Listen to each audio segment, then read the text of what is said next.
Ashen Trials. We have Abyss versus Azoic. Week 2. We're on week 2. We have Abyss on the killer. My name is Jazz. I am joined today by my lovely co-caster, Emi. Emi, we got a Billy set. How excited are you? I am very excited to see a Billy set today. Gosh, there's been a little bit less variety in the killers that we've been seeing across the week. You know, we have a lot of your same standard sets, especially one very popular ghoul sets. We've seen probably like 4 from last week and another 2 from this week. But either way, a Billy set is always so exciting. There's always something happening, and I mean, as we're seeing right off the bat, we are already seeing a very fantastic chase going, and that was just beautiful execution from the ace, standing at the right at the corner of the bus, just knowing exactly what position to be in. And we're seeing a very standard build here with Ruin, Undying, Eruption, and Corrupted, especially for someone like Billy who can get so much value off of Ruin. A perk like this is absolutely worth it on Billy. Oh, absolutely. Cheever's doing an amazing job at this first chase here. Absolutely. I mean, I think it's fair to say, like, destroying this Billy. Using the pallets, using everything. I don't know, we get hit across the pallet. That's so unfortunate, but we do see the first gen pop for that chase. And I mean, there's another gen that's almost 75% done. That was an amazing first chase. Normally, we see it down pretty fast when it comes to Billy sets, so I mean, I think that's exactly what we needed to see. Absolutely, that's what we needed to see, especially on Billy, where it's so volatile sometimes to get downs. You definitely want to get them as fast as possible, start slugging people, and build up the pressure. This character depends so much on getting downs on slugs, because if you do manage to get one single good slug, you can snowball the entire game and basically stop their team from doing gens very, very efficiently. We do see Ruin unfortunately go out, but that typically happens on Billy sets. It's usually a Ruin into a couple first gens, and Ruin is basically just there to guarantee that you might be able to get a much more decent start than you would without it, so it is very normal to have Ruin gone by now. We are deciding to head for our tunnel out. This is playing out like a very standard Billy game. You know, we're most likely going to have another gen pop by the time that this down happens, and either way, our Billy player is very, very confident that they're able to get this down if we're just going to commit this chase. Yeah, absolutely. What a beautiful chase so far by T-Bird for the tunnel out chase.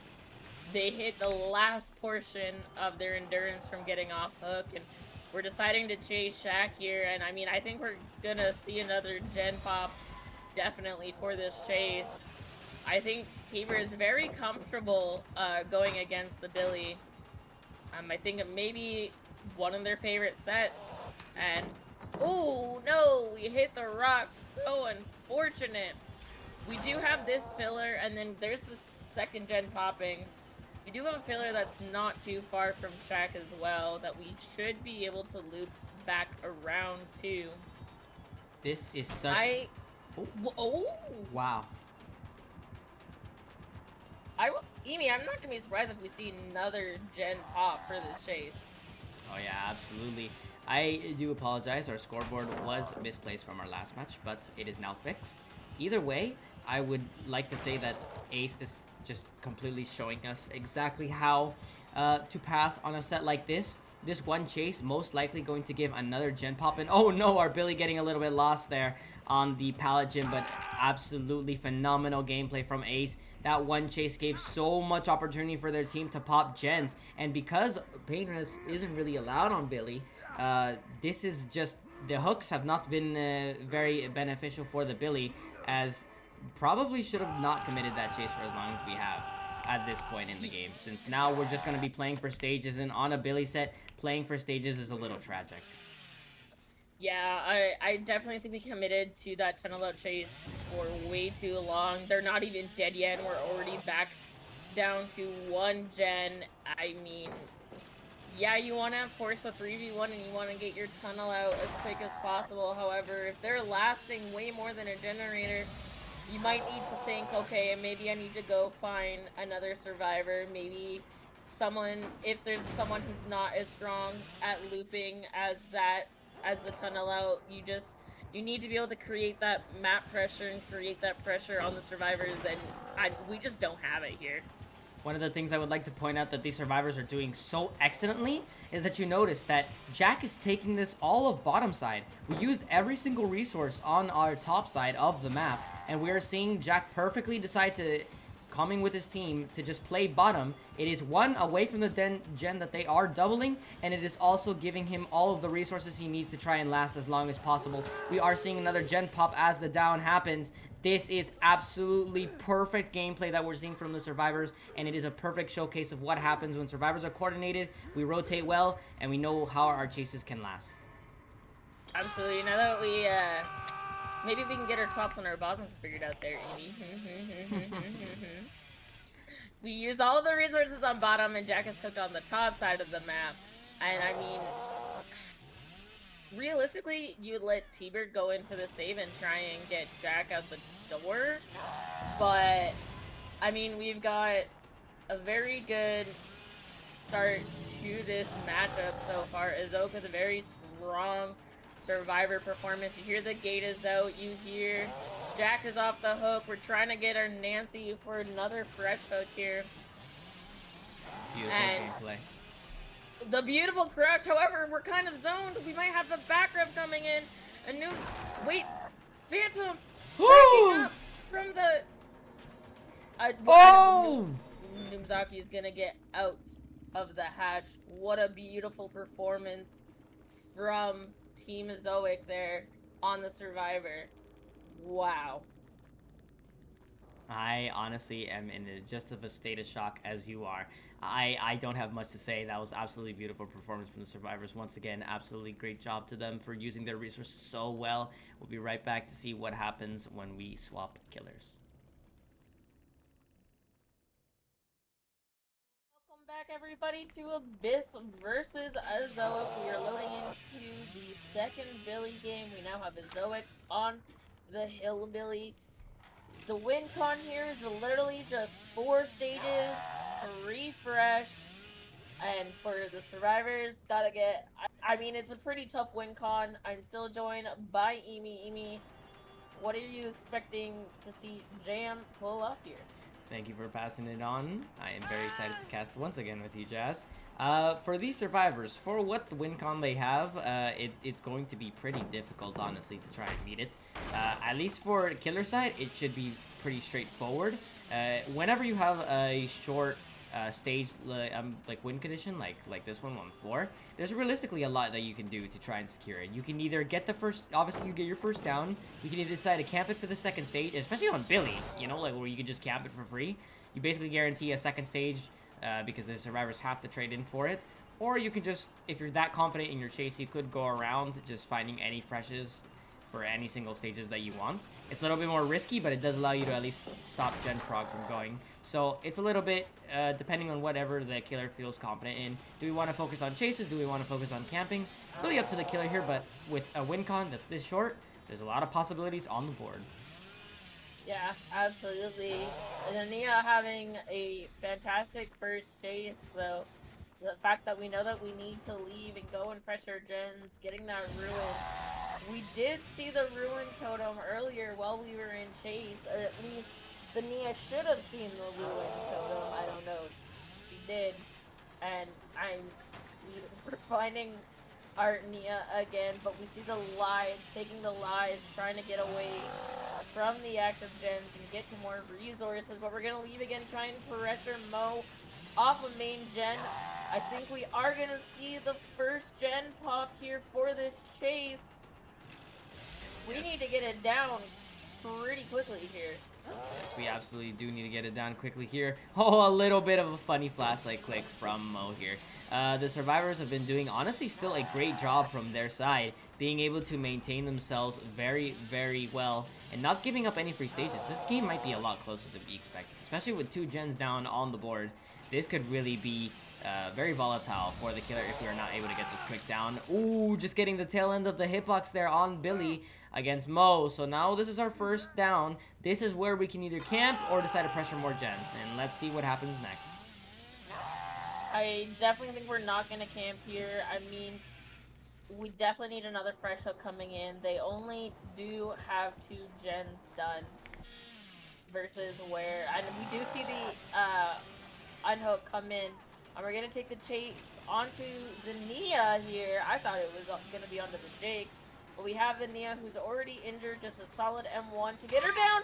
And unfortunately, they lose the 50, not having the check spark, so we get Nia down. That's going to be her second fresh hook and her second hook of the game. And there's still 3 gens to go. We just need one more fresh hook after this to win the fresh hook win con. Wow, this is looking really, really good for this Billy here. Yeah, we already lost 3 gens, but with the pressure they're already building on the win con, it's looking like we will most likely have this match in the bag. But nothing is guaranteed, and if the survivors still use their resources well, coordinate, we honestly can still do something here. The most tricky part is the fact that we do have one person on the hook, and we have 2. We cannot give another fresh, as you mentioned, so what we really need is, if someone's going to trade for it, we need Mo to do it. Unless our Billy decides to just commit here hard on this Yuichi, they just need the down, and we are locked. Yeah, we do see the unhook coming in, which is probably, I would like to assume, oh my god, the curve around the rock, and we get Phantom onto the ground, and this is going to be our 3rd fresh hook, and our 3rd hook of the game as well. James doing an amazing job at spreading the pressure amongst all the survivors, which is exactly what they needed to do. And we do find Mo out here at Shack, who has already been hooked, but we already have 3 fresh hooks and 3 hooks. We just need one more. I mean, James has already got the win con, however, very still well played by the survivors.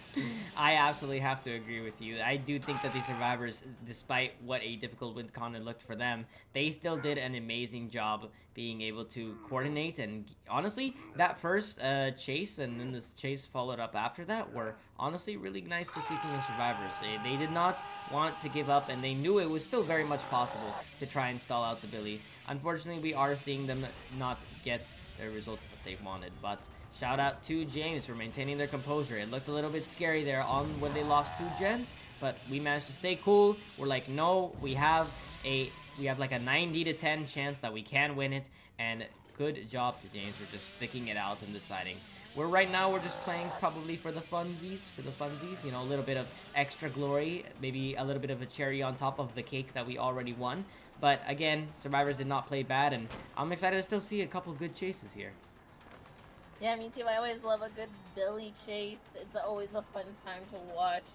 And I mean, yeah, James has really definitely had a rough start, but really picked it up on the end here. And it looks like we might see our final. No, I think our final gen that was about to pop is Shaq.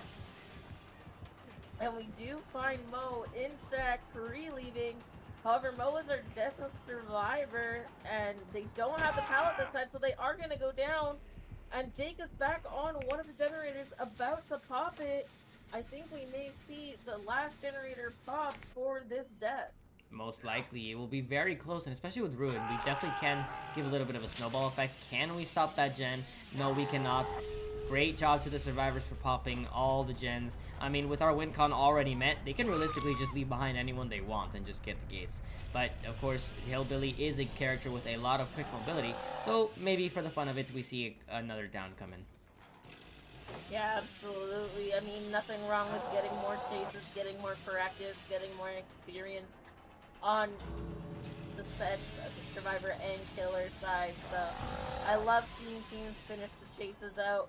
We see that gate is open. However, there's not a very good path for the Jake to go. But we get the stun, and was that smash hit? I do believe that it was smash hit away for the killer, but what an amazing chainsaw straight to the Jake, putting the Jake on the floor. Yes. And are we gonna see Mori, or are we just gonna hook? I unfortunately do not think we will be seeing a Mori. Sad. It's fine. Yeah, we are a little bit disappointed here that we cannot see a Mori, especially with Billy's being one of those OG Moris that you just love to see occasionally. But congratulations to the survivors being able to keep it locked in. And that is up for our first Billy game. We are going to be seeing our next set happen very, very soon, and we will be back as quick as possible to continue the fun and the craziness.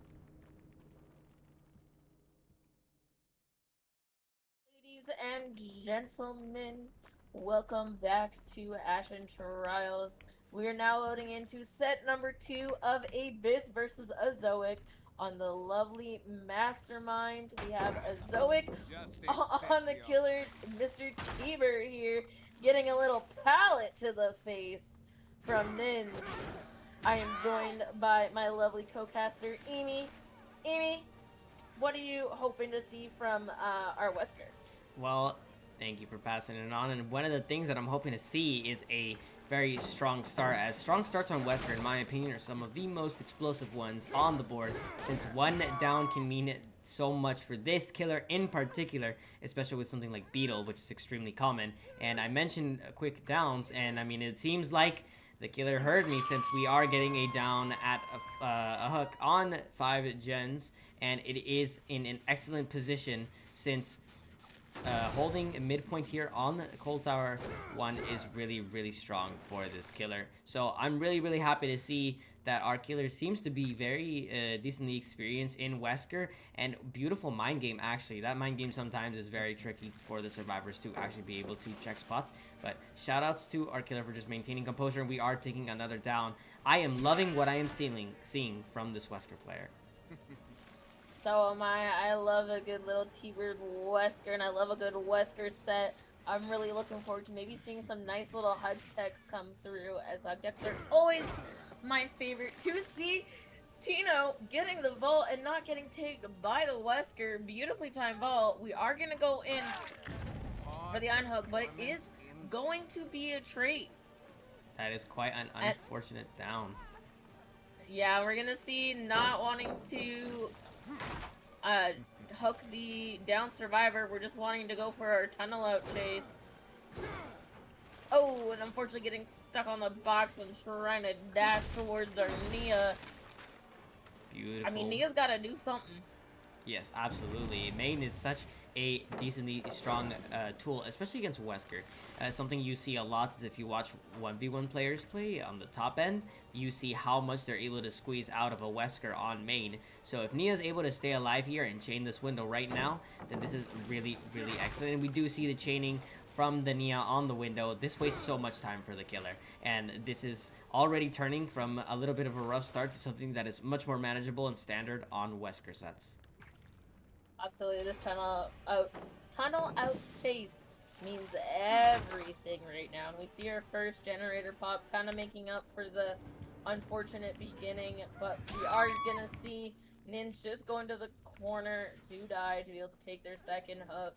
I really hope we see another gen pop for that hook, as they went complete corner. And I mean, there's a decent gen setup bot side, but there is also a decent gen setup top side as well.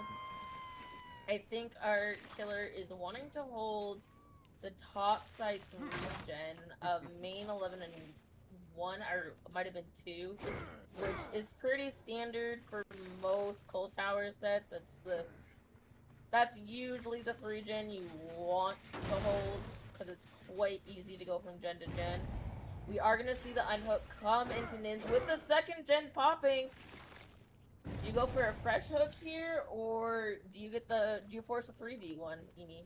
This is definitely a very difficult decision for the killer to make. It does seem like our killer is deciding to go for the tunnel out, and I mean, a very good decision, you know, is they can basically guarantee at least maybe wasting more resources if we go for our tunnel out here, since right now, I think our killer maybe has it in their head that at most we're working one other gen, but probably don't have as much prog as the survivors would like due to that slightly rougher start that we had. And that makes a big difference in trying to get your tunnel out. So excellent job by the Wesker right now to try and keep up the pressure on your tunnel out. And yes, Shack is quite a difficult place for Wesker, but good Weskers can hit these corners. So do we see that from our Wesker player here? And we do, T-Bird, knowing exactly that on Shack it is quite risky to try and go for the corners, as Wesker can secure a down. That is probably a death, but I was gonna say at 3 gens, but we're definitely gonna have another gen pop by the time that happens.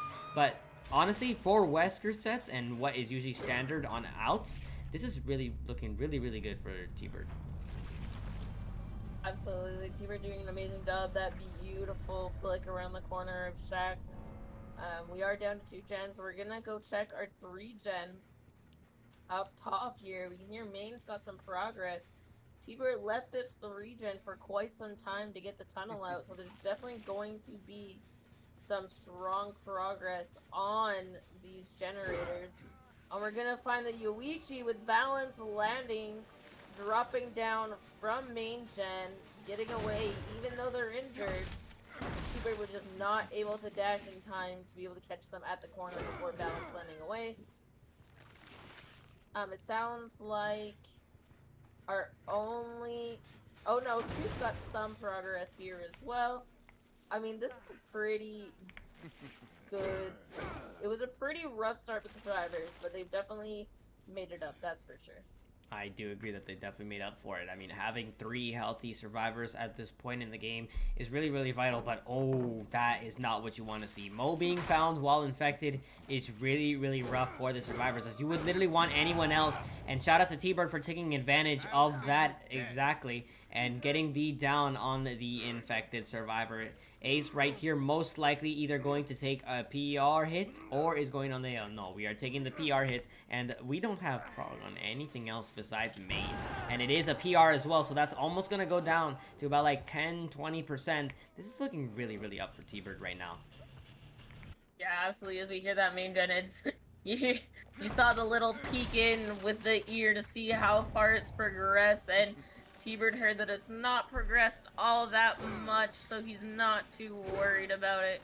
We are gonna find Phantom over here at 1, and is gonna take tag. I'm probably gonna go towards Chase. We know this is our balanced landing survivor. However, they probably already used their balanced landing on the main building, so they don't take the balanced landing off of the hill here, and we are gonna see it down. There's not super far for Phantom to go, and we're gonna see another Fresho coming in, but we're pretty far from a pain res, so I don't think we're gonna see a pain res this go around. This is really, really great from T-Bird all around, not wasting any time on any of these chases. And in a 3v1 versus Wesker, especially with 1 tag on our ace, you need to make sure that your team is able to coordinate well and last as long as possible. Yes, we have way less resources on the map, but you need to play your windows in 50s against this character as much as possible. That is something that you'll see the top teams frequently do when it seems like they don't have as many fillers anymore. They'll absolutely abuse the hell out of the windows just because they know the exact spacing on it on when they are safe and when they're not, even on something like ping. So we need these chases to last long. We cannot continue having maybe even 20-second chases cannot be happening. We need to get resets, we need to get back on these gens, and we need to last as long as possible. And we are seeing another chase start here around main. And as I mentioned on chases not being very long, we do see another quick down. This is looking like a snowball to a 4K2. Yeah, it is looking like we might be in 4K2 territory. People are doing an amazing job at keeping the pressure on these generators. Seeing the injured Yoichi too running away from this mid generator, pardon me. And instead of taking the distance, Luigi just decided to play this eye filler here. I filler rock tile. Where I think you definitely could have taken your distance probably closer towards the bottom of the map. But, I mean, also, you are within the pain res area, possibly, so maybe wanting to get that pain res onto our Yoichi, possibly. This is such a fantastic result already from T-Bird. I mean, one rough start leads to such a big butterfly effect for our Wesker player here, and I'm just absolutely in awe at how they've been able to just take every single inch of their opportunities to go the extra mile to make sure that we are not going to get progression on any gens. And after checking around at our gen prog, we don't have anything really high progressed, and our ace is just trying to stealth, being smart, knowing they are deathhook, they cannot go down here next. And of course our Wesker player is doing our best to try and find the stealth, does not find it. Smart decision to just go straight back to the hook, or maybe check on a little bit of gen prog. Either way, we have our survivors deciding to reset, which is a smart move. You really cannot afford to have any more short chases, so having people healthy is a really big deal. But having someone infected on the board is also not great either. So most likely T-Bird is going to just try to keep up the pressure that they've already been building. We do know that they are very, very good in chase, and taking a tag there was so beautiful, knowing the exact distance for the M1. I'm in awe, and I'm loving what I'm seeing, because good Wesker gameplay it makes it seem, when you watch good Wesker players, it seems a lot easier than it actually is when you're the one in the driver's seat. Yeah, absolutely. I know myself, like, I'm not super great at our Wesker, and we are going to see our last fresh hook come in with possibly. I'm not sure if we're gonna make this pain res. It's gonna be close. If someone takes a hit, I don't think we'll make it. But we do, in fact, make our last pain res, and we find the ace stealthing edge map, who is also hindered right now and can't go very far, but winning the 50-50 on the little Z pallet tile, but still can't go far. We are getting the down onto Mo, and that should be Mo returning back to the campfire. There's not many options here for the survivors anymore. They already have another person down on the board. We just have Yuichi, who is fully infected, and Jake, who is injured. Neither of these guys can get found, but of course, eventually someone's gonna get found, and shout out to T-Bird for seeing Jake by the pixel of their body and knowing where they are. Beautiful pre-drop from the Jake. This is really our last hope. Just like the Star Wars movies, there's no one left alive to be able to help you here, and it's all up to this Jake. How long can we last in this chase? And maybe with a little bit of glimmer of hope, we can get this gen done on Yuichi. But again, there's really not many resources left on this map, and with Jake injured, you cannot afford to get any hits here. Absolutely, that was a beautiful dodge coming in from Tino there, and even T-Bird recognizing it and respecting it with a little nod. But, I mean, we're doing really great just using our resources around to try and stop the down coming in. However, we finally get the down. Can Phantom pop that gen to make it a 4K1 scenario before the killer finds them? 4K2 is a really, really, really strong result. And we do get the 4th gen done, so it is looking like we're gonna have a 4K1 on our hands. What a beautiful job to get that last 4th gen done, Emi. I just have to say that earlier I mentioned that one chase can determine everything on a Wesker set, and that you cannot afford short chases. And despite almost all of the chases earlier being quite short for what we're used to seeing on Wesker sets, just the fact that Jake lasted just that much bit longer than the rest of their teammates allowed them to pop one more gen and make this way more plausible for their team to take it home, despite a little bit of a rough result, as we're not really used to seeing 4Ks on Wesker unless the killer player is absolutely locked, which of course T-Bird clearly showed us that he was very locked during this entire set. I am just floored by the performance. We will be right back to see another exciting Wesker set and potentially match point. We'll just have to see. Be right back. Everybody to Ashen Trials, the second Wesker set of Azoic versus Abyss. We have Abyss on the killer right now. Phantom playing for Abyss. We have a solid win con of a tie con of 4K1, win con of 4K2. It's a pretty tough win con, as normally we usually see outs during this set. Emi, do you think we could possibly see a tie? Honestly, I would be very surprised. I mean, ties for 4Ks are not super uncommon, but since Wesker sets are a lot more predictable many times, I would be very surprised if we do see a tie here, especially with such a good win con here, because 4K1 is just not usually the standard for Wesker sets. And as we've seen, these survivors have played so phenomenally today. We saw them absolutely do amazingly on the Hillbilly set, so I have full confidence that they'll be able to keep their momentum up and play well against this Wesker here. Yeah, so we already have a quick first chase and an amazing grab coming in from Phantom onto Numzaki. I don't think Numzaki was ready for that, thinking that they were just leaving, going back to the mid-map, but absolute strong mind game coming from Phantom, and it looks like we're trying to mind game again, but Numzaki is ready for it this time. Yeah, we are gonna see the vault come in. I mean, that mind game was pretty strong, and we're gonna see the live dance with me, as you saw no scratch marks after that vault come into play and be very helpful. And we can hear that mid-gen cranking and a beautiful dodge coming in. I really have to give credit to the Nancy here for being able to maintain their composure. And I mentioned earlier how main is really the one of the weaknesses of this character when played correctly, and oh my gosh, that is just really tragic from Phantom, missing these really crucial Wesker powers, and we really need to get this down right now. Yes, okay. Seems like the killer listened to my comms, because we do manage to finally get the down, although we have another gen high prog because survivors are doubling it. This is a completely separate start than what we saw last time. This is more of the standard. Usually we do see 2 gens pop by now, but really good job from Phantom to be able to just confirm that last hit, you know, maybe slightly less gen efficiency from the survivors, but still really great from the Nancy here. Even one good chase just like that we saw can completely give you a gen. So I'm very excited to see what happens, and our survivors, if they continue their momentum, it's looking really good.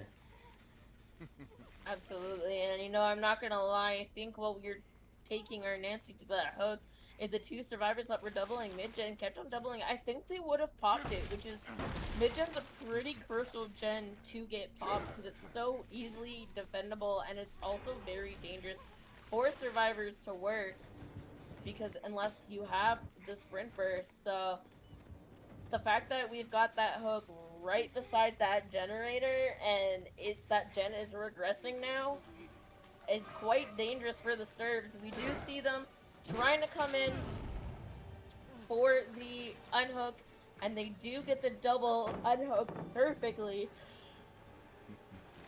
With Chase going on to Jack here. I would definitely like to say shout outs to Jack for pre-dropping there, playing it as safe as possible. And we do have an ace here ready to take a hit. Oh, unlucky for Phantom just not being able to get the grab. I'm pretty sure that would have been a throw as well against Logs. And this is looking really excellent for the survivors, as even though we have a couple infections and 2 injuries, the fact that we do need to meet a 4K1 standard is very difficult for Wesker to meet, and I don't know potentially what would be the play here. I mean, none of these survivors look like any weak links, or we're not giving really free tags, we're not giving easy chases, so in this position, it is very difficult for Wesker to try and find something unless we find some good, sort of good slug, or we get 2-tap. This is looking like it's going to be a little bit of a wrap for the survivors in a bit. Yeah, absolutely here. I mean, Phantom's doing a really good job at this moment. Really patrolling the generators, making sure that those important gens are currently regressing, and we did find out the reset, which is huge, not being able to get Numzaki reset, and now they are also hindered with that 4%. We do indeed see them getting grabbed, and the eruption onto main gen coming out. We're gonna be hooking straight back onto that mid hook, the best hook possible right now for this killer, and so that way they can protect that mid generator there, which we saw Jack trying to sneakily work on, but Phantom is not having it.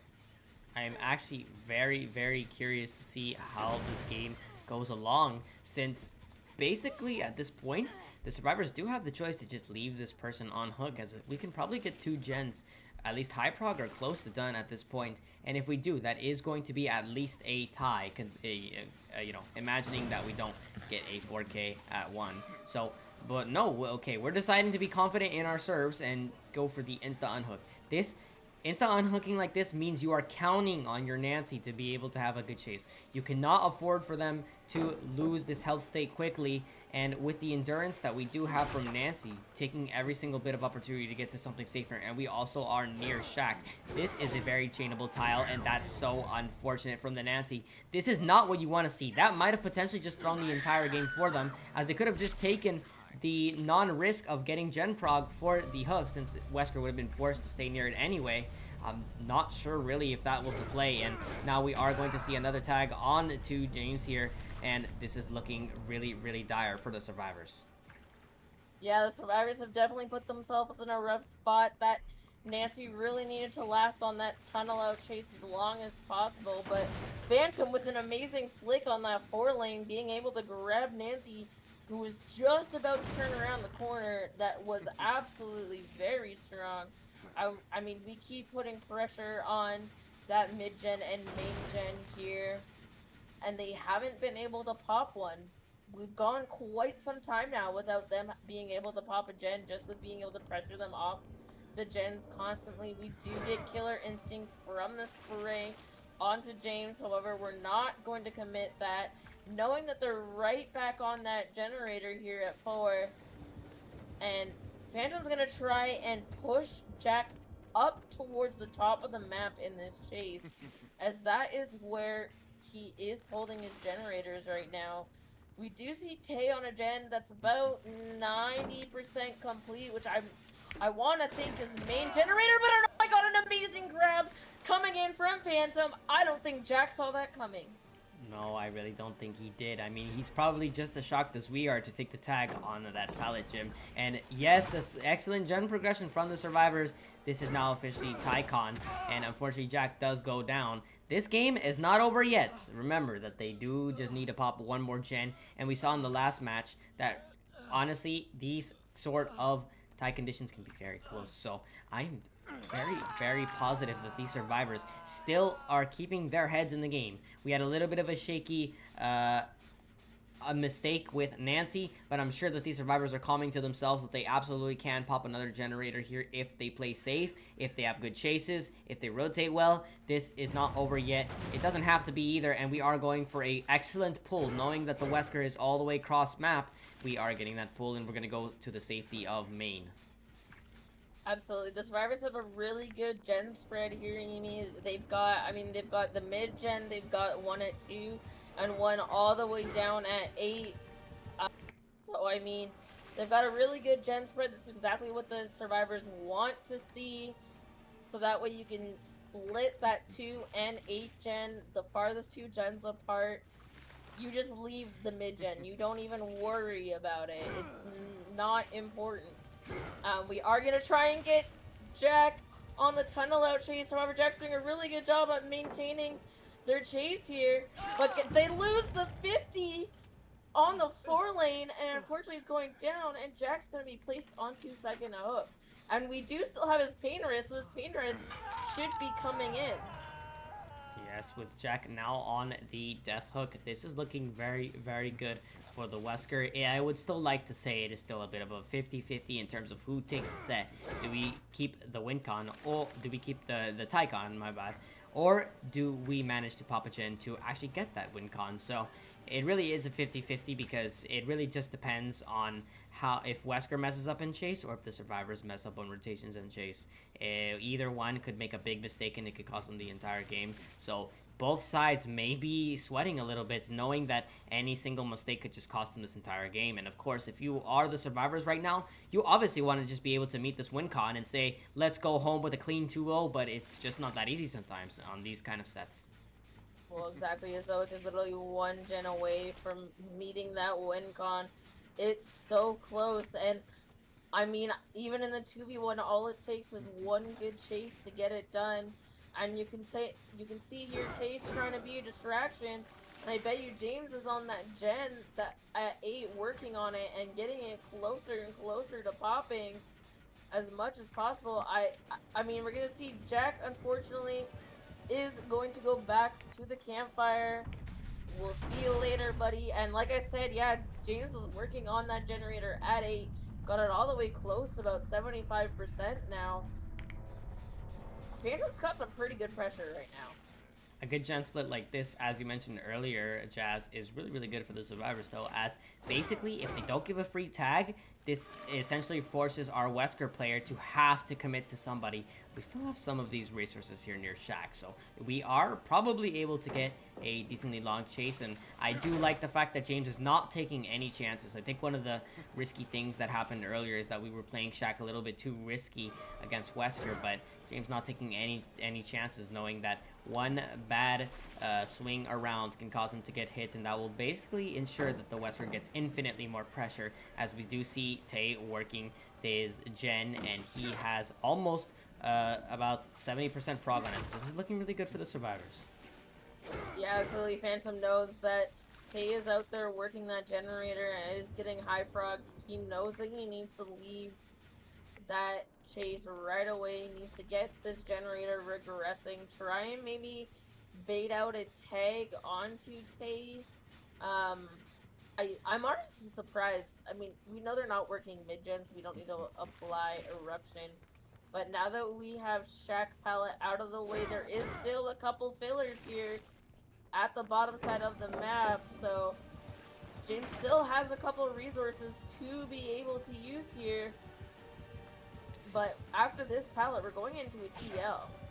Beautifully done by the ace, just knowing the exact distance that we need to be able to waste as much time as possible. And yeah, Phantom is forced to go back. We cannot let this gen pop, and excellently well done by our tap here to decide to just take a step back, not try to go for anything crazy, and knowing that a tag here is so vital for Wesker. We see a lot of, despite this seeming like it is a very locked in way to perform on Survivor, as in keeping your survivors to not take tags and stay alive, it is not as easy as it seems, and we see so many teams in endgame mess it up when they really need to lock in, and these survivors are perfectly showing us why they did so excellently on the Billy game, knowing just the correct plays that need to be done to secure this win con. Absolutely, and Tay doing a great chase on main here, not having a lot of resources to boot either, but able to last and make something out of nothing. And the last gen actually does pop exactly what we needed, and it wasn't even the gen with the most progress. James finishing that gen at 8, but we are going to get the hook onto Tay, but it's already too late. Azoic has already popped all gens and has gotten the win con of popping all gens, and Azoic is taking the set 2-0. Yeah, absolutely fantastically done by them. Their serves, in my opinion, were definitely the highlight of these sets. Knowing what the correct plays are and knowing that, despite it looking like it could have been met with a Tycon, they said, no, we're going to make sure that we play this correctly. We're not going to let ourselves get nervous or maybe sweat a little bit. We're going to make sure that we are going to secure our 2-0. And I am absolutely very, very happy with the results of today. We got to see a really fun Billy set and a really fun Wesker set. These are sets that really don't seem to disappoint. There's a lot of things that can go right. There's a lot of things that can go wrong. But it is nice to see some variety here. Are we seeing a little bit of an ego chase? Yes, we are. Yeah, we are going to see the final chases take place here. I mean, there is possibility for a 4KO, and I mean, if you're gonna be able to take it, you want to get it. And almost grabbing Tay right on the corner there, but do we win the 50-50? We do. Tay's got some pretty strong check spots, being able to see the killer staying where they're going, but unfortunately, I do think they were just gonna take down, and Phantom is going to secure the 4K0. Lovely played by both teams.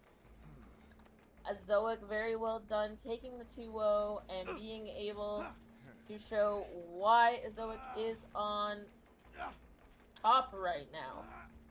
Yeah, really well done by them. I honestly am very, very happy to see a quick set, since they're always fun, in my opinion, to cast. I mean, it just means that the survivors or the killer are playing on their A game. We did see that just happen now. So we do have another game coming up. It will be about in an hour from now at 5 p.m. PST or 8 p.m. EST, depending on your time zone. But either way, thank you everyone for joining us for these sets. I had an honor. It was an honor to cast with Jazz. We are both carrying production here on our backs because we only have we're a little bit short-staffed, but I am always grateful to Jazz, always coming in clutch, being a wonderful caster as well as a wonderful ref. And Jazz, I had so much fun watching these matches, and it is super amazing to see what a two-man team can do. Absolutely, we're over here doing reffing, scoring, streaming, you name it. I mean, it's always a blast reffing and casting with you. It's never a dull moment, and we're trying to find our little James that's having a lot of tummy time at this moment. Although a fresh bleed out really does not matter, it's still awarded all the hook stages. So I mean, it really does not matter. But I mean, maybe we can get another like last little cheeky Mori, maybe, possibly. I'm actually curious to see if, I don't know if there's a spectator bug. I mean, we, at least on my screen, Wesker's just stuck in the same place. So I think that might be a spectator bug, as it shows that he is doing dashes, even though that's clearly not happening. I'm not sure if we're gonna see a bleed out. Both teams are just asking if we can end out the game since they have already won. So, I mean, very well played by both teams. Yeah, I mean, I think they are able to DC without penalty, no? Yeah, they are Yeah, DCing absolutely. without a penalty. Well, that will be it for our sets today. We do still have one in an hour, so stay tuned for that if you are interested. Jazz, would you like to say any final words? You know, Amy, I think you wrapped it up pretty well. Stay tuned, folks. We'll see you in an hour. All right. Thank you, guys. We'll be RB.